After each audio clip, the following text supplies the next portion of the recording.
Ini buka firman Tuhan, Kejadian pasal 26. Kita akan baca dulu pada ayat yang pertama sampai dengan ayat yang ke-6. Kemudian kita lompat dari ayat 12 sampai dengan ayat yang ke-25. Nah, sebelum kita membaca, mengapa tidak sampai pasal atau ayat yang terakhir? Saya memang membatasi supaya kita bisa lebih tajam melihat akan peristiwa ini. Dan saya percaya bahwa kalau Anda membaca seluruh kisahnya, saudara akan makin diberkati. Tapi oleh karena waktu, kita membatasi diri kita pada pagi hari ini. Nah, saya mau berkata begini, saudara sekalian. Kalau Anda nanti perhatikan, ini kisah bagaimana Ishak itu menikmati atau mengalami penampakan Tuhan dalam hidupnya. Dan kalau saya perhatikan, setiap kali Allah itu menyatakan dirinya atau dia memberikan janji tertentu, maka pada sekian waktu kemudian biasanya dia muncul lagi dan dia meneguhkan apa yang pernah dikatakan sebelumnya. Nah, kita akan melihat dari penampakan pertama sampai penampakan kedua, apa yang harus dilewati oleh Ishak ini. Karena ini pengalaman rohani yang sangat berharga sekali. Dan kalau kita bisa belajar dan kita membuka hati kita, firman Tuhan ini gunanya untuk mengajar kita, mendidik kita, mengarahkan kita, supaya kita mendapatkan apa yang bermanfaat dan berguna untuk kehidupan kita. Nah, cukup banyak ayat yang akan kita baca pada pagi hari ini, tapi saya berdoa kisah menarik ini akan membuat mata rohani kita terbuka dari apa yang Tuhan ungkapkan pada hari ini. Coba lihat mulai ayat yang pertama, dari Kejadian pasal yang ke-26, judulnya Ishak di negeri orang Filistin. Maka timbullah kelaparan di negeri itu. Ini bukan kelaparan yang pertama yang telah terjadi dalam zaman Abraham. Sebab itu Ishak pergi ke Gerar kepada Abimelekh raja orang Filistin. Lalu Tuhan menampakkan diri kepadanya serta berfirman, "Janganlah pergi ke Mesir." Dalam bahasa Inggrisnya bagus sekali, "Do not go down to Egypt." Janganlah kamu turun ke Mesir. Diamlah di negeri yang akan kukatakan kepadamu. Tinggallah di negeri ini sebagai orang asing. Maka aku akan menyertai engkau dan memberkati engkau. Sebab kepadamulah dan kepada keturunanmu akan kuberikan seluruh negeri ini. Dan aku akan menepati sumpah yang telah kuikrarkan kepada Abraham ayahmu. Aku akan membuat banyak keturunanmu seperti bintang di langit. Aku akan memberikan kepada keturunanmu seluruh negeri ini, dan oleh keturunanmu semua bangsa di bumi akan mendapat berkat. Karena Abraham telah mendengarkan firmanku dan memelihara kewajibannya kepadaku, yaitu segala perintah dan ketetapan dan hukumku. Jadi tinggallah Ishak di Gerar. Kita lompat dulu pada ayat yang ke-12. Maka menaburlah Ishak di tanah itu, dan dalam tahun itu juga ia mendapat hasil 100 kali lipat, sebab ia diberkati Tuhan. Dan orang itu menjadi kaya, bahkan kian lama kian kaya, sehingga ia menjadi sangat kaya. Ia mempunyai kumpulan kambing domba dan lembu sapi, serta banyak anak buah, sehingga orang Filistin itu cemburu kepadanya. Segala sumur yang digali dalam zaman Abraham ayahnya oleh hamba-hamba ayahnya itu telah ditutup oleh orang Filistin dan ditimbun dengan tanah. Lalu kata Abimelekh kepada Ishak, "Pergilah dari tengah-tengah kami, sebab engkau telah menjadi jauh lebih berkuasa daripada kami." Jadi pergilah Ishak dari situ, dan berkemahlah ia di lembah Gerar, dan ia menetap di situ. Kemudian Ishak menggali kembali sumur-sumur yang digali dalam zaman Abraham ayahnya, dan yang telah ditutup oleh orang-orang Filistin sesudah Abraham mati. Disebutkannya lah nama sumur-sumur itu menurut nama-nama yang telah diberikan oleh ayahnya. Ketika hamba-hamba Ishak menggali di lembah itu, mereka mendapati di situ mata air yang berbual-bual airnya. Lalu bertengkarlah para gembala Gerar dengan para gembala Ishak. Kata mereka, "Air ini kepunyaan kami." Dan Ishak menamai sumur itu Esek, karena mereka bertengkar dengan dia di sana. Kemudian mereka menggali sumur lain dan mereka bertengkar juga tentang itu. Maka Ishak menamai sumur itu Sitna. Ia pindah dari situ dan menggali sumur yang lain lagi. Tetapi tentang sumur ini mereka tidak bertengkar. Sumur ini dinamai Rehobot. Dan ia berkata, sekarang Tuhan telah memberikan kelonggaran kepada kita, sehingga kita dapat beranak cucu di negeri ini. Dari situ ia pergi ke Beersheba. Lalu pada malam itu Tuhan menampakkan diri kepadanya serta berfirman, Akulah Allah ayahmu Abraham. Janganlah takut, sebab aku menyertai engkau. Aku akan memberkati engkau dan membuat banyak keturunanmu karena Abraham hambaku itu. Sesudah itu Ishak mendirikan mezbah di situ dan memanggil nama Tuhan. Ia memasang kemahnya di situ, lalu hamba-hambanya menggali sumur di situ. Nah, saya mau batas sampai di sini dulu, saudara sekalian. Saya mau tunjukkan kepada saudara ada 3 hal penting yang dialami oleh Ishak ini sebelum akhirnya Tuhan menampakkan diri lagi. Dan penampakan kedua ini sangat luar biasa, sebab akibat dari penampakan yang kedua, Alkitab mengatakan Ishak ini membangun akan mezbah, dan pada saat itulah dia memanggil nama Tuhan. Nah, sejak dia memanggil nama Tuhan, maka Allah disebut sebagai Allah Abraham dan Allah Ishak. Kemudian nanti Yakub juga mengalami pengalaman yang lain dengan Allah, dan dia juga memanggil nama Tuhan, dan Allah disebut sebagai Allah Abraham, Allah Ishak, dan Allah Yakub. Setiap kali ada orang memanggil nama Allah, itu didasari oleh pengalaman rohani yang sangat kuat dengan Tuhannya. Nah, pastilah bahwa pengalaman Ishak sebelum dia memanggil nama Tuhan itu begitu berarti, begitu berguna buat hidupnya, sehingga dia yakin, dia taruhkan hidupnya, dan dia percaya kepada Allahnya. Coba buka dulu sebelum nanti kita belajar akan ayat ini di Mazmur di kitab Nabi Yesaya. Perhatikan pada pasal yang ke-50 ayat yang ke-10. Seseorang bisa percaya kepada Allah. Saya yakin dari pihak Tuhan, Dia berikan anugerahnya begitu besar, sampai kita tidak bisa menyangkali Dia layak dipercayai. Yesaya pasal 50, perhatikan pada ayat yang ke-10. Siapa di antaramu yang takut akan Tuhan dan mendengarkan suara hambanya? Ini pertanyaan, saudara. Siapa di antara kamu yang takut akan Tuhan dan mendengarkan suara hambanya? Jika ia hidup dalam kegelapan dan tidak ada cahaya bersinar baginya, baiklah ia percaya kepada nama Tuhan dan bersandar kepada Allahnya. Ini goal yang Tuhan mau dalam hidup kita, yaitu kita ini percaya kepada nama Tuhan dan kita bersandar kepada Allah kita. Nah, Ishak mengalami suatu pengalaman rohani yang luar biasa. Sebelum akhirnya dia membangun mezbah dan dia memanggil nama Tuhan, saya belajar apa yang sebenarnya dia alami, apa yang sebenarnya Tuhan izinkan berlaku dalam hidupnya.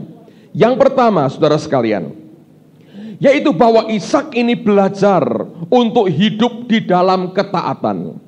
Nah, untuk informasi saudara, kita harus mengerti pada zaman Abraham ketika tanah itu juga mengalami bencana kelaparan.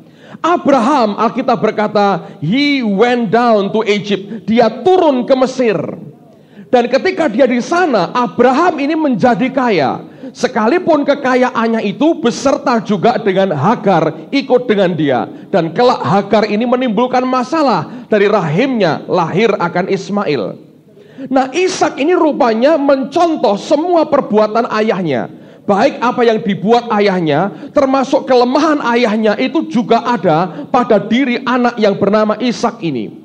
Sehingga pada waktu dia juga mengalami kelaparan yang sama, yang dia pikirkan adalah, dulu ayahku waktu kelaparan mengungsi ke Mesir. Maka rupanya dalam benaknya dia berpikir yang sama. Alkitab tidak mengatakan bahwa Ishak akan ke Mesir, tapi indikasinya jelas. Kenapa? Sebab wilayah Filistin atau Gerar itu merupakan jalan yang langsung pintas sekali untuk langsung masuk ke tanah Mesir. Kalau orang dari Israel, dari Kanaan akan masuk ke Mesir, maka jalan yang langsung bisa membawa mereka masuk ke Mesir adalah melewati daerah Gerar. Nah, rupanya Ishak ini berketetapan hati akan ke Mesir. Tapi di tengah jalan, waktu sampai di tanah orang Filistin, Tuhan menghentikan dia dan berkata, jangan kamu pergi ke tanah Mesir, tinggallah di sini. Dan Alkitab berkata, Ishak mentaati apa yang Tuhan katakan. Nah, saudara sekalian, dengarkan baik-baik. Mengapa kita harus taat? Ketaatan itu bukan karena kita mengerti sebabnya. Kalau kita tahu sebabnya, tidak dibutuhkan ketaatan terlalu banyak, hanya dibutuhkan akal sehat sebenarnya. Tapi pada waktu kita tidak tahu ke depan ini apa yang harus terjadi dan akan terjadi, lalu Allah berkata sesuatu dan kita percaya, itulah ketaatan yang Tuhan inginkan. Dan kita harus yakin bahwa Allah itu punya rencana yang baik dan tidak pernah punya rencana kecelakaan untuk kehidupan kita. Alkitab berkata dia berhenti di Gerar, dia berhenti di tempat di mana Abimelekh menjadi rajanya. Saudara sekalian, waktu saya renungkan akan cerita ini, saya berdoa, Tuhan, mengapa sampai Engkau menghentikan Ishak supaya tidak ke Mesir? Dan Roh Kudus membuka mata rohani saya. Seperti Tuhan berkata, engkau harus tahu kelemahan Ishak sama dengan kelemahan bapaknya. Nah, apa yang terjadi di Mesir? Kalau Anda baca dalam pasal sebelumnya, pada waktu itu Abraham berkata kepada orang-orang, kalau orang tanya, siapa ini Sarah? Oh, dia adalah saudaraku. Anda tahu ceritanya? Karena Abraham berkata kepada istrinya, kamu ini cantik sekali. Nanti kalau di Mesir orang ingin kawin sama kamu, ngerti aku suamimu, mereka akan bunuh aku dulu supaya bisa kawin dengan kamu. Nah, supaya aku selamat, tidak dibunuh, kamu kuakui saja sebagai saudaraku. Dan Raja Mesir karena mendengar dia saudaranya, diambil jadi istri, saudara. Hampir saja Abraham kehilangan Sarah. Untung Allah bertindak begitu keras dan Mesir mengembalikan Sarah kepada Abraham. Apa yang terjadi kalau Sarah sampai hilang? Janji Allah tentang anak perjanjian akan lenyap, saudara. Nah, Abraham itu punya kelemahan di situ. Ketakutannya dia begitu besar sehingga sembunyi di balik punggung istrinya. Jadi akhirnya Tuhan juga mengerti, si anak ini sama dengan bapaknya, like father, like son. Sebagaimana bapaknya, anaknya juga sama. Dan Allah mengerti, Ishak tidak bisa menghadapi seperti yang dihadapi oleh Abraham. Oleh karena itu di dalam kemahatauannya, Tuhan berkata, jangan ke Mesir. Engkau berhenti di tanah ini saja, nanti aku berkati engkau. Yang luar biasa, orang ini tidak tanya, mengapa Tuhan? Enggak ada. Sejak masa kecilnya, orang ini yang namanya Ishak mengalami banyak keanehan tanpa bertanya, saudara. Dia tanya untuk hal-hal teknis tapi tidak pernah mempertanyakan mengapa. Dia mau dikorbankan oleh bapaknya, enggak pernah protes, mengapa saya? Enggak pernah, saudara. Dia ikuti saja tanpa berontak, diikat, ditaruh di mezbah, mau disembelih, dia diam saja. Nah, orang semacam ini dilindungi Tuhan luar biasa. Makanya kalau Anda banyak tanya, mengapa, malah repot, saudara. Kalau Anda belajar percaya kepada Allah, Dia yang repot buat kita. Anda repot sendiri, Anda repot sendiri. Anda tidak repot, Dia yang repot buat kita. Amen, saudaraku. Mana lebih baik Tuhan repot buat kita atau Anda ngerepoti dirimu sendiri? Itu pertanyaan yang kau harus jawab. Nah, Ishak tidak tanya mengapa. Saya yang tanya mengapa Tuhan. Sebab saya bukan Ishak, saudara. Dan saya tidak punya kepentingan apa-apa. Tapi saya mau tahu dalam hikmatnya Allah, mengapa engkau larang dia ke Mesir. Dan Tuhan berkata, sebab dia punya kelemahan seperti Abraham kelemahannya.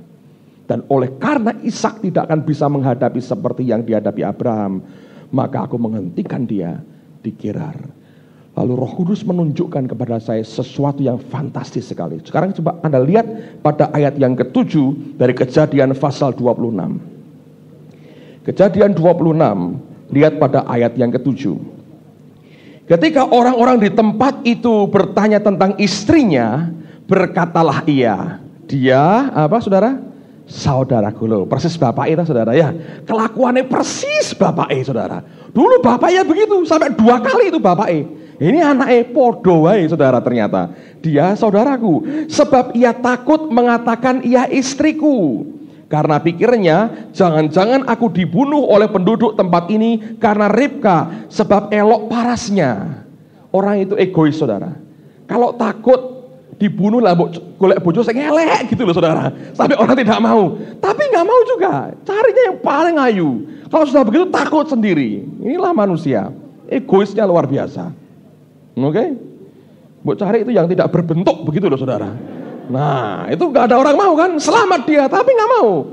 Selalu carinya begitu. Abraham carinya yang begitu, Ishak dapatnya begitu. Tapi kemudian dia takut dengan resikonya. Oke, teruskan lagi ayat berikutnya.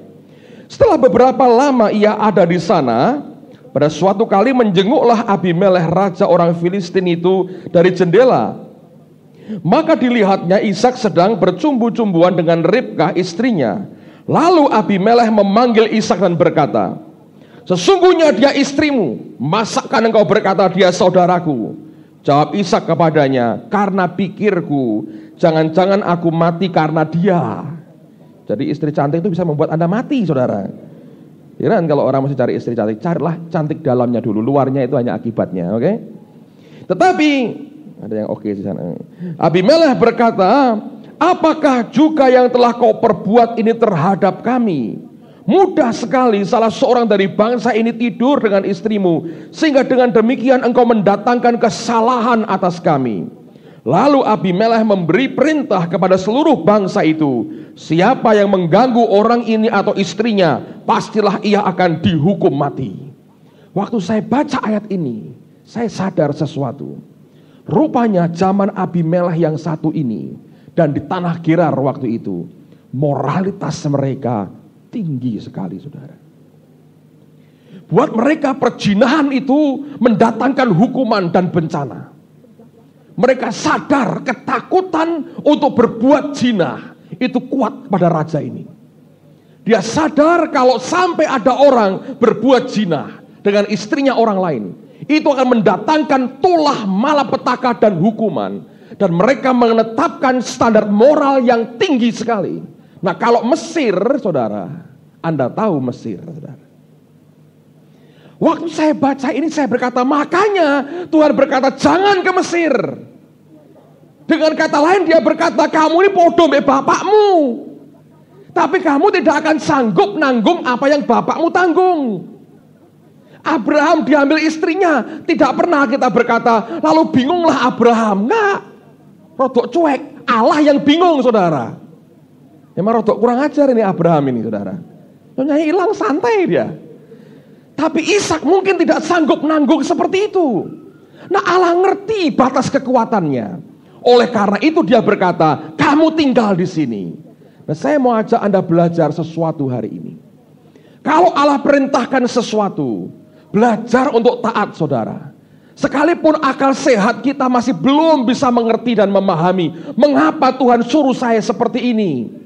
Kenapa saudara? Sebab dia yang paling tahu siapa kita. Seberapa besar kita bisa tanggung, seberapa besar kita bisa bertahan menghadapi apapun. Kalau dia perintahkan kita, kita hiduplah di dalam ketaatan. Dia yang paling tahu akan keadaan kita. Amen.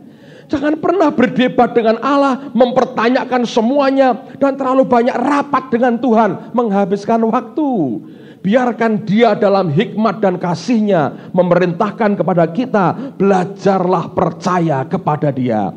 Kitab Nabi Yesaya berkata, kalau engkau hidup dalam kegelapan, tidak ada cahaya padanya. Engkau berkata, Alkitab berkata, biarlah engkau percaya kepada nama Tuhan dan bersandar hanya kepadanya.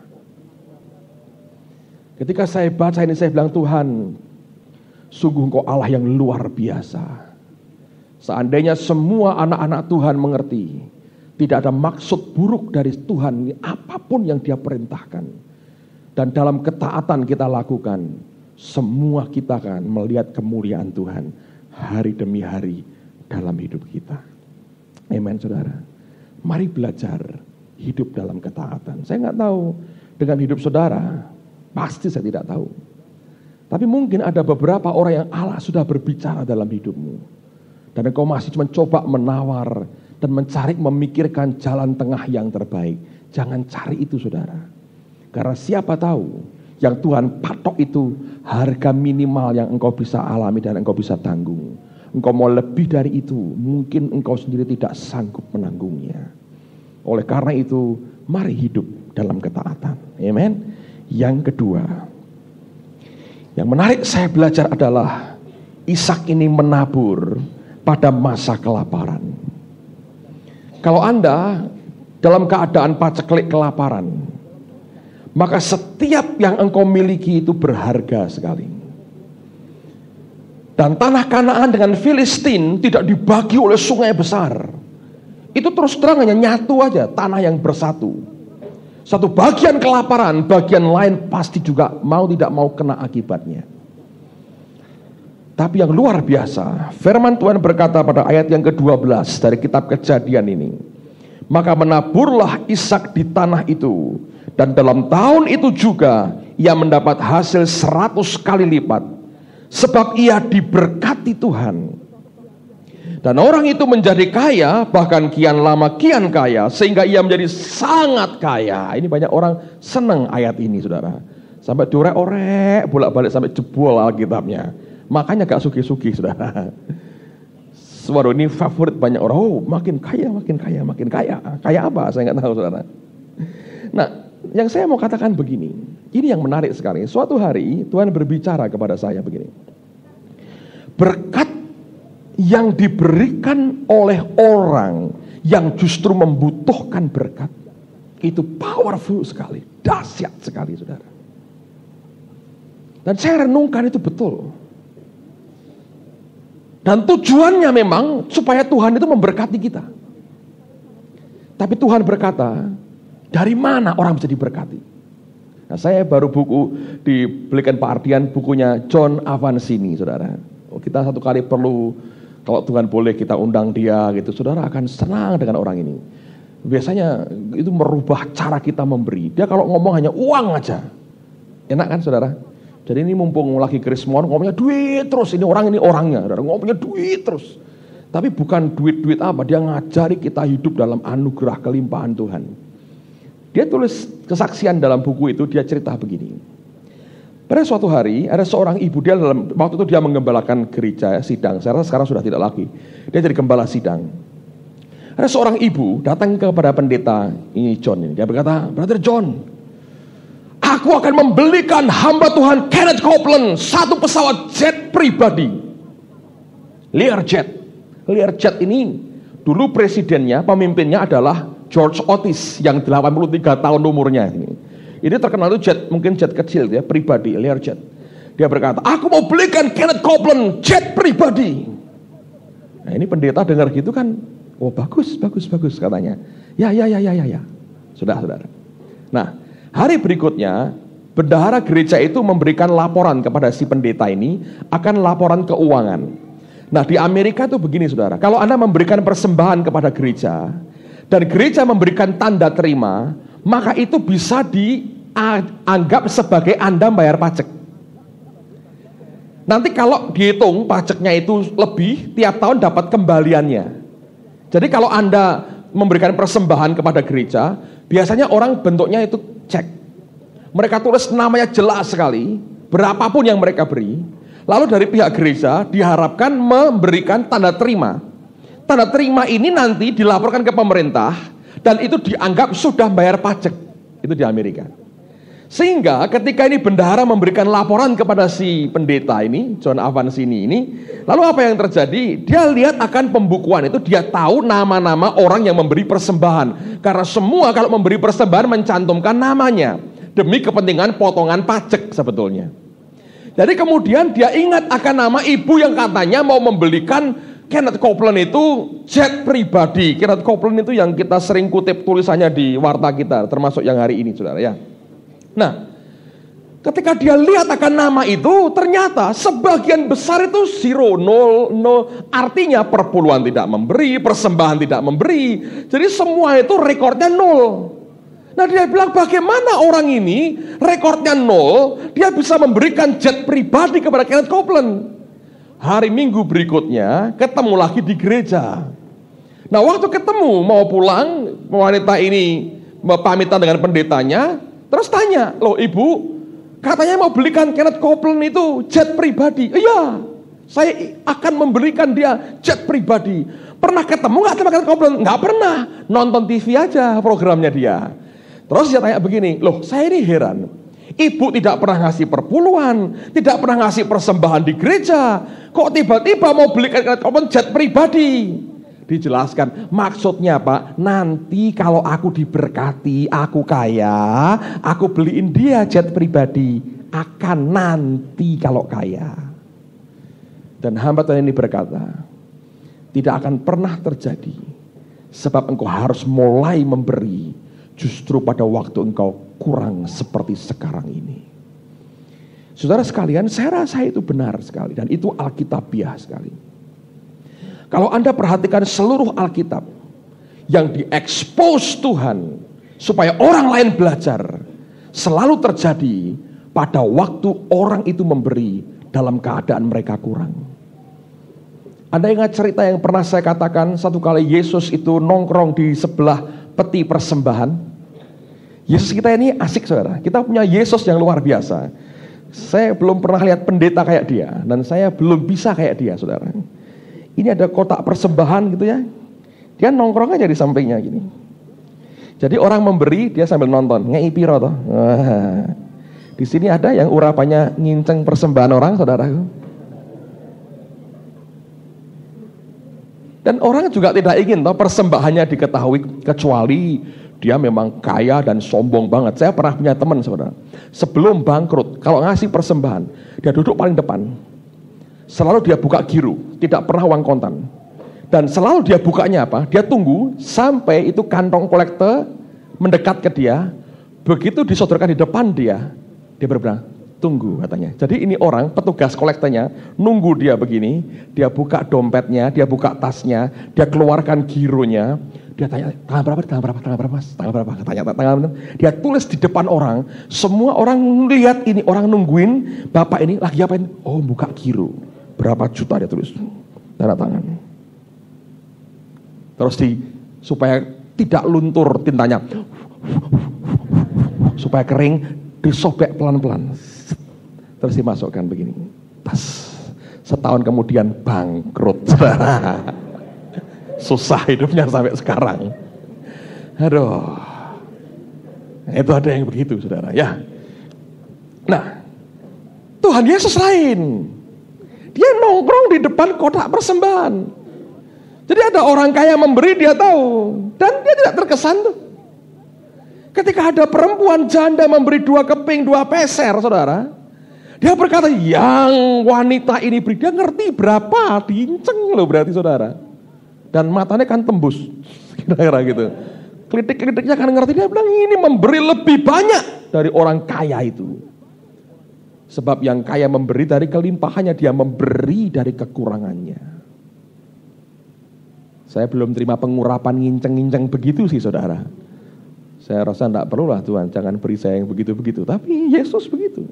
Hanya untuk menunjukkan kepada saudara bahwa apa yang diberikan dalam ketidakmampuan kita, dalam kekurangan kita, itu punya kuasa yang hebat sekali. Dan jangan dikira Tuhan tidak memerintahkan, saudara. Coba buka dulu 1 Raja-Raja pasal yang ke-17. Saya tunjukkan kepada Anda akan kisah ini menarik sekali. 1 Raja-Raja pasal yang ke-17. 1 Raja-Raja pasal 17, lihat pada ayat yang ke-7. Tetapi sesudah beberapa waktu sungai itu menjadi kering, sebab hujan tiada turun di negeri itu. Maka datanglah firman Tuhan kepada Elia, bersiaplah pergi ke Sarfat yang termasuk wilayah Sidon, dan diamlah di sana. Ketahuilah, Aku telah memerintahkan seorang janda untuk memberi engkau makan. Yang diberi perintah ini janda kaya atau miskin, saudara? Miskin banget. Cuma punya roti tepung segenggam, dia olah, makan untuk dia dan anaknya, lalu mati. Gak punya apa-apa lagi. Kepada orang yang sangat miskin ini, kita berkata, aku perintahkan dia untuk memberi engkau makan. Tapi perintah yang tidak masuk akal itu, justru itu yang membuat hidup janda ini tidak mati kelaparan. Bukankah tepung dan minyaknya tidak habis, saudara, sampai panen berikutnya? Dan itu Tuhan yang luar biasa, yang memberikan kepada kita apa yang dia sebetulnya ingin memberikannya kepada kita. Amen, saudara. Nah, sekarang mari kita perhatikan dulu. Siapa yang percaya bahwa Allah sebetulnya ingin kita diberkati? Coba angkat tanganmu tinggi-tinggi. Nah, saya ingin bacakan satu ayat. Saya baca ayat ini menarik sekali. Pengkhotbah pasal 9 ayat 14. Ada sebuah kota yang kecil, penduduknya tidak seberapa. Seorang raja yang agung menyerang, mengepungnya dan mendirikan tembok-tembok pengepungan yang besar terhadapnya. Di situ terdapat seorang miskin yang berhikmat. Dengan hikmatnya ia menyelamatkan kota itu. Tetapi tidak ada orang yang mengingat orang yang miskin itu. Kataku, hikmat lebih baik daripada keperkasaan. Tetapi hikmat orang miskin dihina, dan perkataannya tidak didengar orang, saudara. Dan Tuhan ngerti itu. Tapi untuk membuat kita lepas dari kemiskinan kita, saudara mesti belajar menabur justru pada waktu kelaparan. Nah, saya tahu ini bukan message yang gampang. Satu hari saya diundang di satu persekutuan doa, saudara. Yang datang ibu-ibu semua. Saya disuruh Tuhan menyampaikan topik ini, subjek ini, memberkati menabur dalam masa paceklik. Saya perhatikan ada reaksi yang aneh sekali, saudara. Dan di dalam roh Anda tidak bisa ditipu sebetulnya. Waktu saya mulai cerita soal menabur, kita mesti menabur, gak ada reaksi. Dan reaksinya tambah parah, sampai sepertinya saya kehilangan urapan, saudara. Waktu saya mulai cerita begini, saudara, saya pernah diberi uang orang 11 juta. Lalu saya kembalikan perpuluhannya.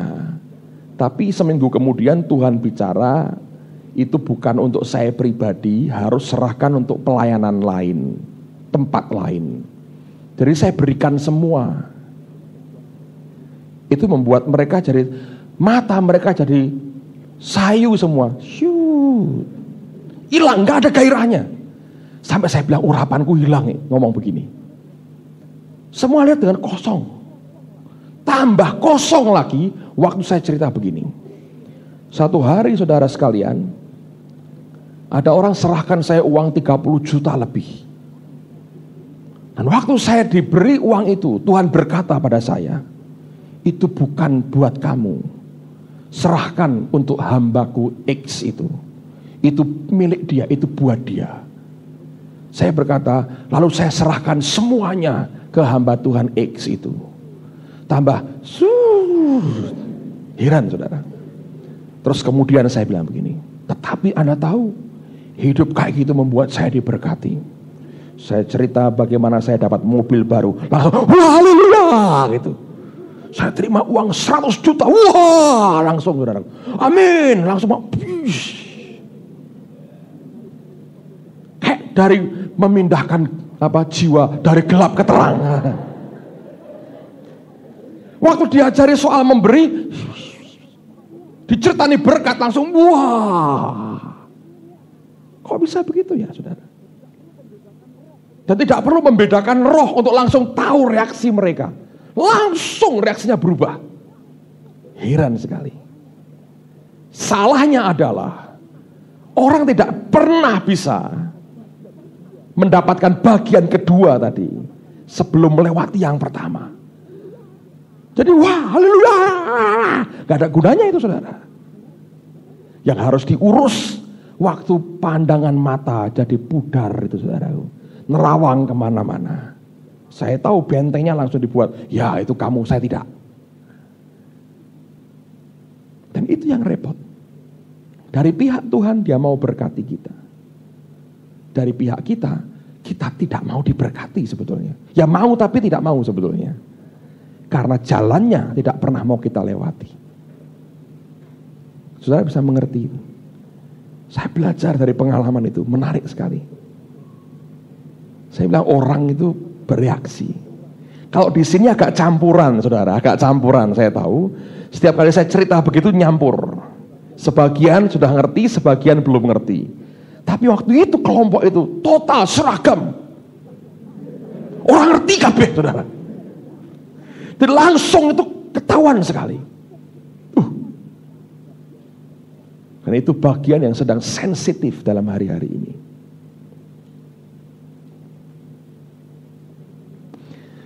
Ada satu kalimat indah yang dibuat ya dalam buku yang Pak Ardian berikan itu.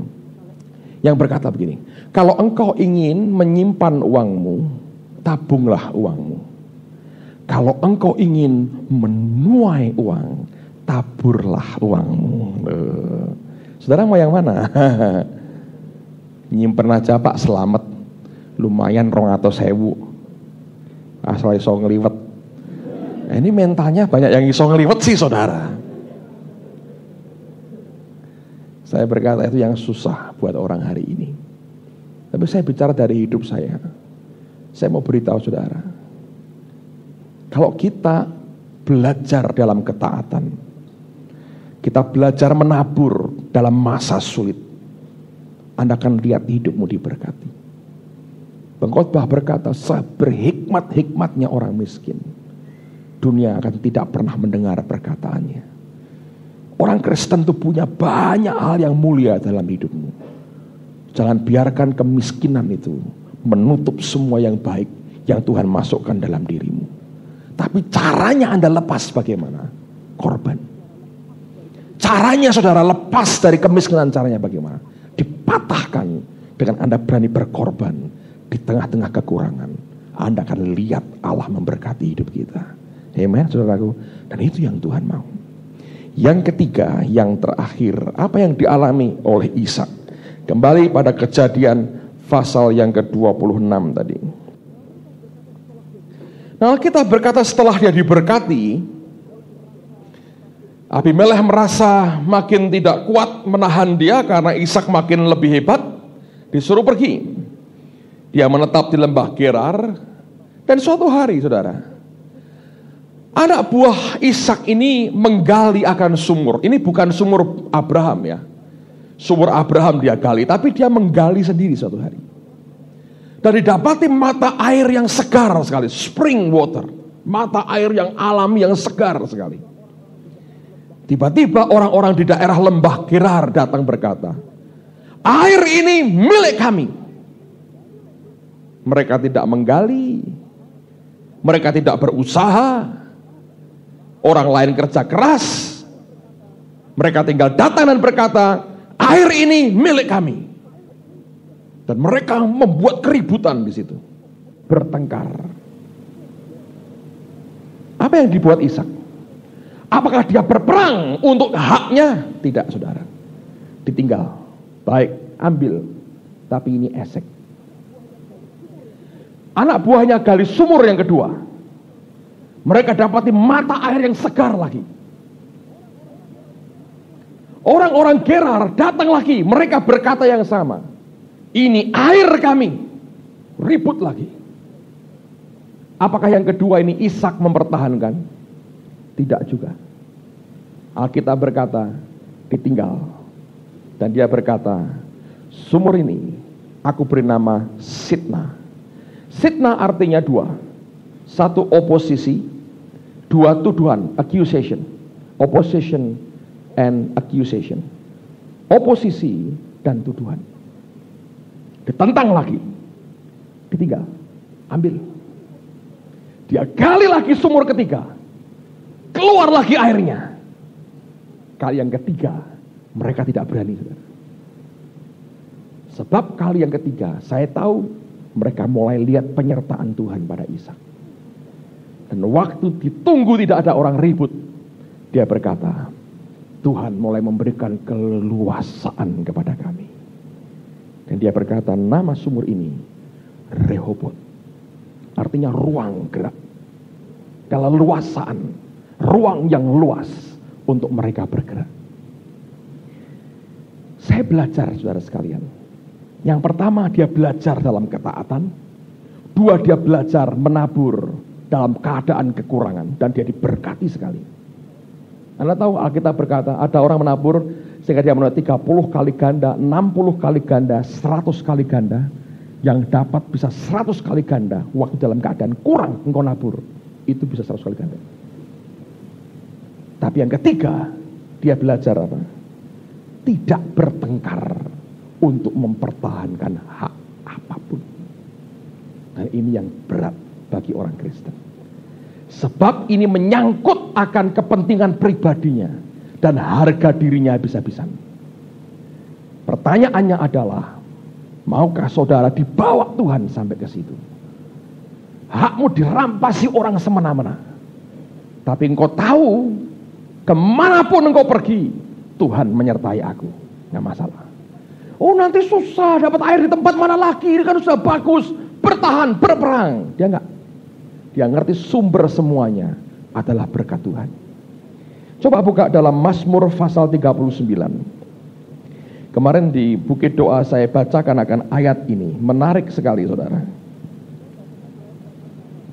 Saya bacakan mulai ayat pertama lah. Anda akan tahu bahwa Daud juga mengalami perasaan yang sama ketika hakmu dirampas. Dan sepertinya ketika engkau menghadapi orang yang bebal, orang yang fasik, yang susah diajak ngomong dengan baik. Lihat mulai ayat yang pertama, karena ini ayat bagus sekali. Saudara akan tahu bagaimana orang ini yang bernama Daud mengalami struggle pergumulan, akhirnya dia menang. Untuk pemimpin biduan, untuk Yedutun, Mazmur Daud. Pikirku, aku hendak menjaga diri supaya jangan aku berdosa dengan lidahku. Aku hendak menahan mulutku dengan kekang. Selama orang fasik masih ada di depanku, aku keluh, aku diam, aku membisu. Dalam bahasa Inggrisnya, bahkan terhadap hal yang baik, aku tidak ngomong apa-apa. Ini kan orang mutung, saudara. Anda tahu kalau Anda sudah kena luka hatimu ya, sudah lebih baik aku diam aja, tutup mulut. Mau bagus, mau tidak, tutup mulut. Nah, dia ngalami yang sama. Aku keluh, aku bisu, aku diam, bahkan terhadap yang baik pun tidak usah ngomong apa-apa. Tapi apa akibatnya? Kita berkata, tetapi penderitaanku makin berat. Karena itu nekan batinmu dan membuat pahit hatimu. Dan dia berkata, hatiku bergejolak dalam diriku, menyala seperti api ketika aku berkeluh kesah. Dalam bahasa Inggris saya berkata, then kemudian aku berbicara dengan lidahku. Dan teriakannya kepada siapa? Ya Tuhan, dia teriak kepada Allah akhirnya. Beritahukanlah kepadaku ajalku dan apa batas umurku, supaya aku mengetahui betapa fananya aku. Ini kuncinya. Nanti kita kembali ke sini. Sungguh hanya beberapa telempap saja kau tentukan umurku. Bagimu hidupku seperti sesuatu yang hampa. Ya, setiap manusia hanyalah kesia-siaan. Selah. Ia hanyalah bayangan yang berlalu. Ia hanya apa? Mempeributkan apa?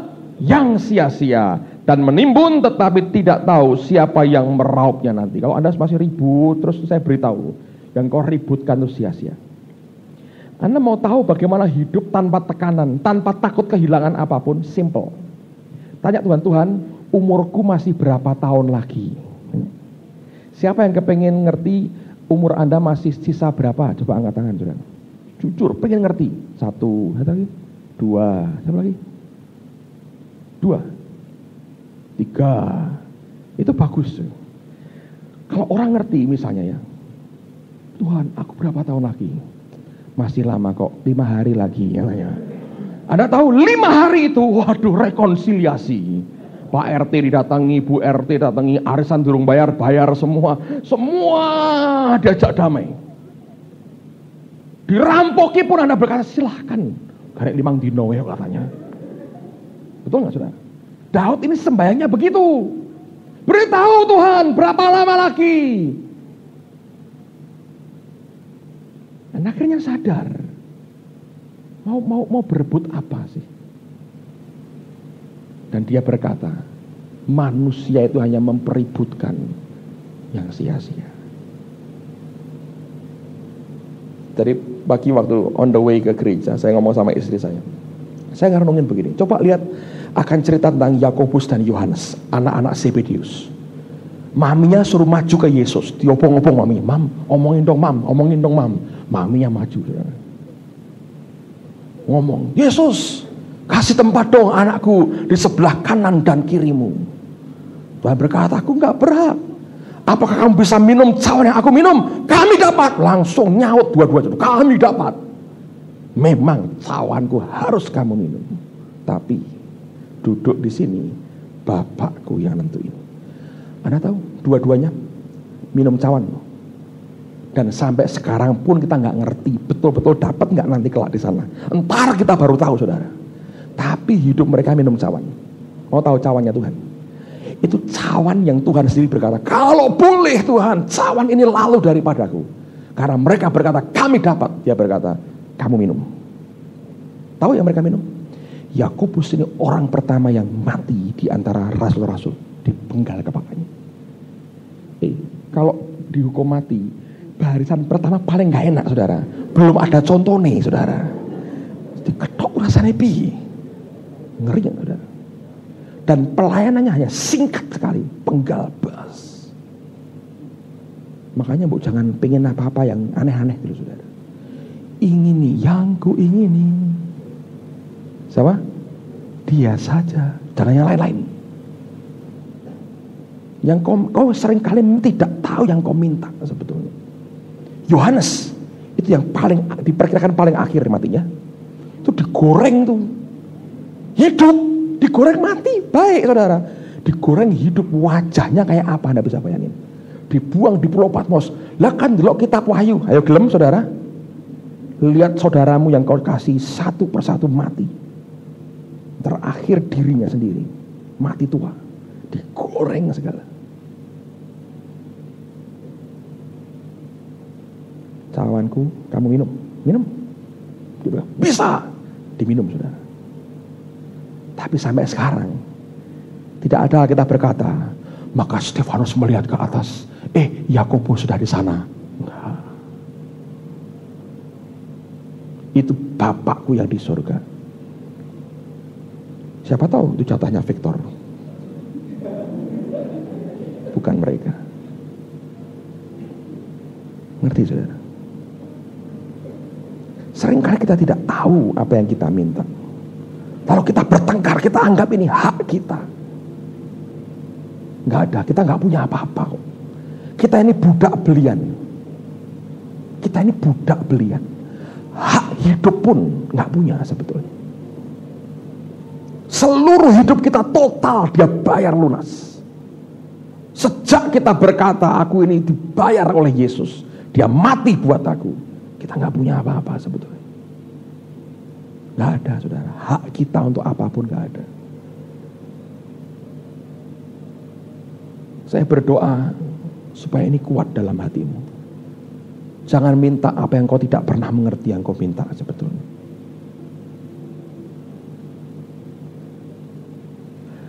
Seringkali orang lihat mungkin materinya, orang lihat mungkin kemuliaannya, orang bisa lihat mungkin popularitas yang kelihatannya ada, tapi orang tidak pernah tahu cawan yang harus diminum, harga yang harus dibayar. Biarkan apa yang dia tentukan buat kita itu yang jadi, saudara. Jangan dipertengkarkan, jangan diributkan.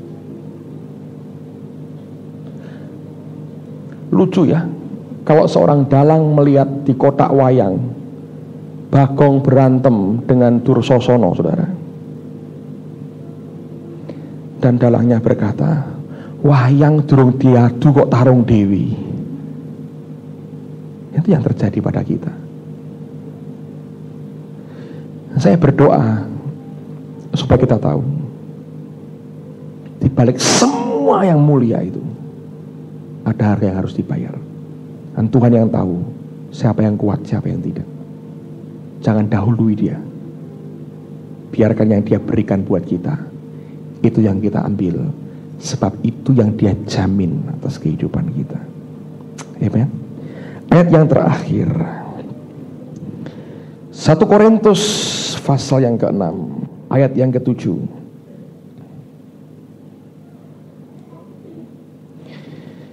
Adanya saja perkara di antara kamu yang seorang terhadap yang lain telah merupakan apa, saudara? Kekalahan bagi kamu. Mengapa kamu tidak lebih suka menderita ketidakadilan? Mengapakah kamu tidak lebih suka dirugikan? Ishak tahu itu. Dia gali sumur, dirampas. Dia berkata, ini Esek, ambil. Dia gali sumur lagi, dirampas lagi. Dia berkata, ini Sitna, ambil. Dia gali sumur lagi. Kali yang ketiga tidak ada orang berani touch dia. Dan dia tahu Allah memberikan kelonggaran kepada dia. Ada sebuah cerita yang saya pernah baca di komik ketika saya kecil. Dan sampai sekarang saya masih ingat cerita itu. Saya pernah sampaikan beberapa tahun yang lalu. Menurut ceritanya ada seorang raja punya barang berharga yang hilang. Dan dia berkata, barang siapa bisa menemukan mutiara pusaka kerajaan ini, apapun yang dia minta akan aku berikan kepada dia. Ada seorang pemuda cerdas, orang desa, yang menemukan akan mutiara pusaka kerajaan yang hilang. Dan dia bermaksud datang menghadap raja, mengembalikan pusaka yang raja miliki. Tetapi untuk menghadap raja harus melewati 5 lapis penjagaan, saudara, sebelum bisa langsung masuk istana menghadap kepada raja. Ketika dia masuk pada lapis pertama, penjaga pertama berkata, kamu mau apa? Dia bilang, aku mau kembalikan pusaka raja. Dan penjaga tahu dia akan terima hadiah besar. Dan dia berkata, boleh, asal. Dia berkata, 1/5 dari yang engkau dapatkan itu buat aku. Korupsi, saudara, dan kolusi. Boleh, 1/5 hadiahmu, saudara. Dia bilang, ya aku masih punya 4/5. Boleh lah, oke, katanya. Jabat tangan setuju, masuk. Lapis kedua, tambah serem orangnya, dibentak-bentak. Maunya apa? Nyerahkan pusaka raja. Dan orang kedua juga ngerti hadiah besar buat dia. Dia berkata, boleh, tapi 1/5 hadiahmu nanti buat aku. Orang ini berkata, masih 3/5. Boleh katanya. Jabat tangan, lewat. Yang ketiga persis sama minta 1/5. Yang keempat minta 1/5. Yang kelima minta 1/5. Habis, saudara.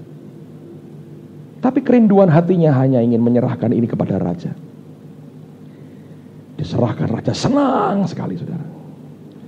Raja berkata, sekarang apa yang kau minta? Nah, dia mikir, minta apapun habis.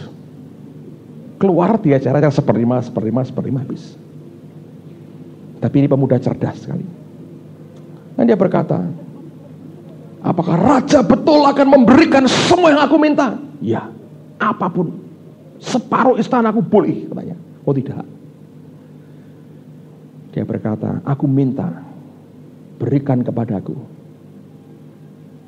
cambukan yang paling kuat. Aku minta 500 kali.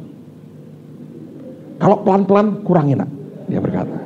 Untuk kesehatanku, aku minta cambukan 500 kali. Dan algojonya harus yang paling kuat. Sekali mukul harus marem betul. Tapi kamu mungkin mati. Tidak, dia berkata. Aku kuat, segar badanku kalau dicambuk 500 kali. Kalau pelan-pelan gak enak kayak orang didik-didik, katanya. Harus kuat seperti orang dipijeti, katanya. Karena cari mutiara pusaka kerajaan itu berat. Raja bilang, kamu ini gila. Tidak, raja, aku waras sekali. Raja panggilkan, kumpulkan semua algojonya. Nyambuk 500 kan berat saudara. Kumpulkan semua algojonya. Dan siapkan cambuk. Disiapkan, dia lihat, wah kurang besar cambuknya katanya. Yang paling besar, ambil yang paling besar saudara. Sudah siap, ayo cambuk dia. Dia bilang sabar katanya. Tadi waktu jalan, 5 pengawal Anda di depan sudah minta jatahnya masing-masing. Saya terlanjur janji memberikan masing-masing 1/5. Jadi tolong hadiah ini berikan kepada mereka masing-masing 100 cambukan setiap orang. Kelenger saudara. Ini akibat baca komik waktu kecil. Tapi saya renungkan cerita itu betul. Banyak orang tidak tahu apa yang dia minta. Kuatkah kamu minum? Kuat. Minum tenan saudara. Duduknya nggak kelakon. Siapa yang kita inginkan dan apa yang kita inginkan? Hanya dia. Amen.